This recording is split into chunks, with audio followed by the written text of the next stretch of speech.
Okay, so the first thing you're going to encounter in this chapter is multiplying exponents. And I find that most everybody knows how to multiply exponents, but then they forget the rules and they start confusing them with adding exponents. And then they start asking weird questions like, do we add? Do we multiply? What do we do with the exponents? So those kinds of questions come when you don't understand what you are doing. So I'm going to try to give you a rule that will always work all the time. Okay. So we're doing this. Here's your rule. Okay. Most everybody can remember this. X times X equals X squared. Okay. And X plus X equals 2X. I would actually write this on my tests before I took my tests, just because I didn't want to make a mistake. And if I ever got confused, you kind of wanted to know. So here's the thing. Here's the way this works. The coefficient of this x is 1. The coefficient of this x is 1. The coefficient of this x is 1. The exponent is 1, 1, right? Okay, so here's the thing. What did we do when we multiplied? When we multiplied, 1 times 1 is 1. It's the only way you can get 1. So what did we do? We multiplied the real numbers, okay? So you multiply the real. These two numbers will multiply. What did we do with the exponents? We added them. When you multiply bases, you add exponents. Why? Because basically exponents is nothing more than telling you how many times you're multiplying. So for example, if you have a to the 4, it means a times a times a times a 4 times. And that's why it's a to the 4th. We add the exponents. We're just telling you how many times they're multiplying. Whereas, look, if you're adding, this is basically saying you got one X hanging out. Okay, we have one apple, one orange, one person, and you add another person, apple, orange, whatever it may be, you add another X. X is just sitting there, and you add another X, and guess what? We have two X's. That's how adding is different than multiplying. Okay?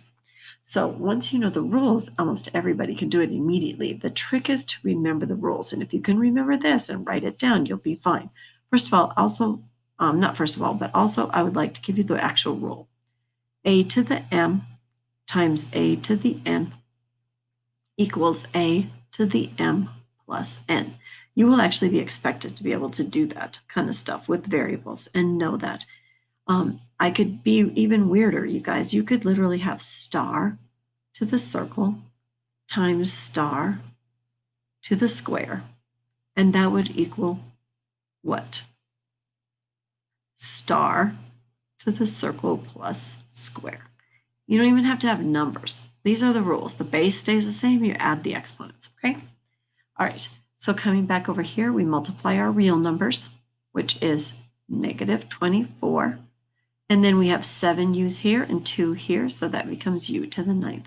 If you even talk yourself through that, like, okay, 7 times, this is multiplying by 7 times, and not by 7, but 7 times itself, and 2 times more, okay, 9. You can kind of talk yourself through it, and you should be fine.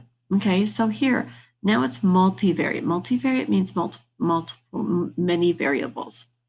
That was weird. Let me go back. Okay. That was strange. Sorry about this. I am using my tablet. My tablet's being weird, so it's not fun at all. And I am so sorry. I'm going to go to slide 2. Okay, here we go. Slide 2. Come on, honey. Okay, multiple variables. So we got X's and we got V's. Okay, what you need to know is X. Okay, let's go back to X times X equals X squared. Wow, it's my tablet that's being weirdo. Okay, notice they are the same base. That's when you get to add. So the like things only combine with like things. So reals, 6 times 3 times 2. 6 times 3 is 18. 18 times 2 is 36. Then we look at the x's. There's x to the 8th and x to the 8th. Altogether, there are 16 x's multiplying by themselves, okay? And then you got 8 v's and one more v because that's v to the 1. So that becomes v to the 9th, okay? Moving on. This one, Again, if you're stuck and you're having trouble, go back to something that's easy. This is the problem that I think is always easy, x squared cubed. This means x squared times x squared times x, times not 2, times x squared. Okay, and using the rules of multiplication, that would be x to the 6th, right? Because x times x times x times x times x, right? Oh, that gives you your rule. So if you forgot the rule, figure out the rule. Remember a problem that will teach you the rule while you're so that you can remember. So how do we do it when there's more than one? This is easy when there's just one. You have a to the 10th to the 3rd. It's an a. It's an ugly a, but there we go. That's equal to a to the 30th. You just multiply them. The rule is a to the m to the n is equal to a to the m times n. Okay, great. What do you do when you got this? Okay, you could literally write it out 4 times and then multiply it, but that would be a lot of work. So basically, you consider each one of these its own base and it's repeating 4 times. So this would be -3 to the 4th times v to the 4th, because v has a 1, right? W to the 3rd to the 4th, which is w to the 12th. What is -3 to the 4th? That's the only one we need to figure out. So that's -3 times -3 times -3 times -3. I told you guys I usually hold up my fingers and then count it down, not my thumb. 4 fingers. There's only 4 exponents. I usually go 9 times 9 is, 3 times 3, sorry. 3 times 3 is 9, times 3 is 27, times 3 is 81. Okay, negative times negative times negative times negative is a positive. So it's 81 v to the 4th, u to the 12th. This is the kind of stuff you never want to cheat on.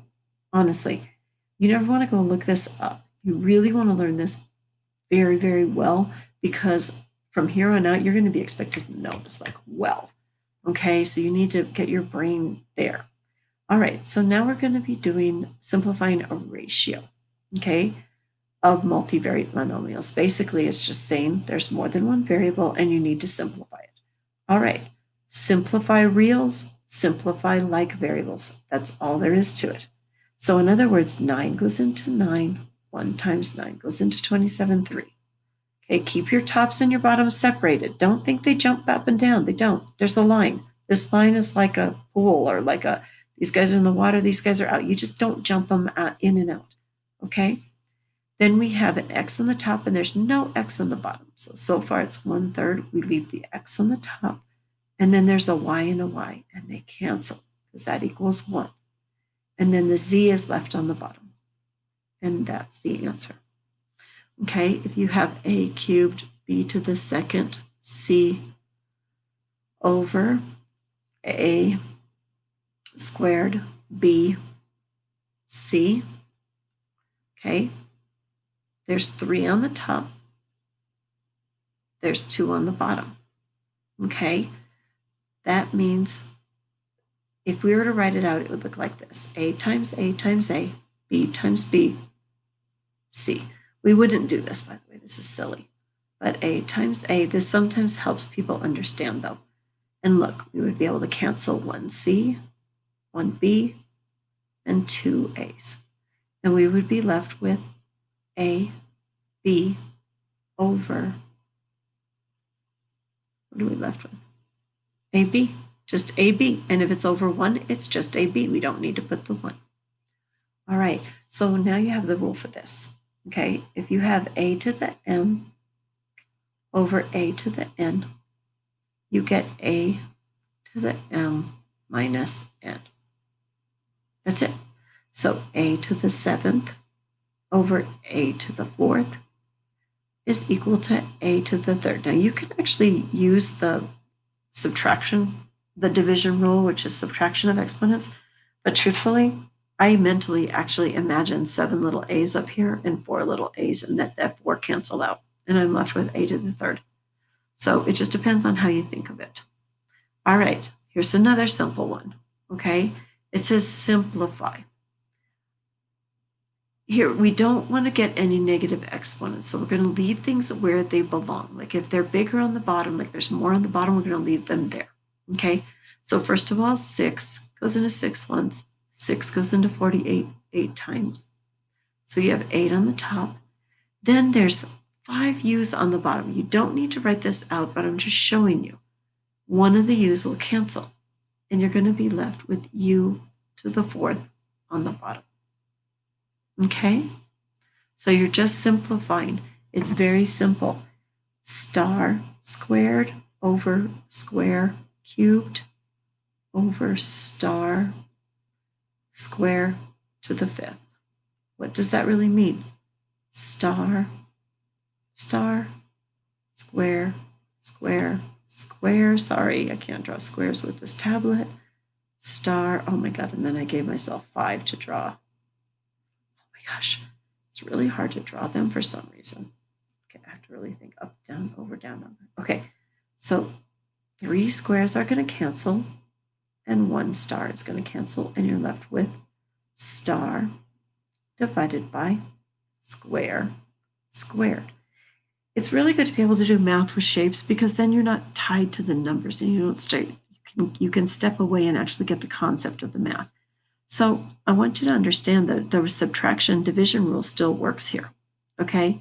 Because if you're looking at 48 divided by 6 is 8, okay? But if you're looking at n over, oh, that's u. My bad. Okay. There's like a delay. Look at that. Ooh. Okay, u over u to the 4th, right?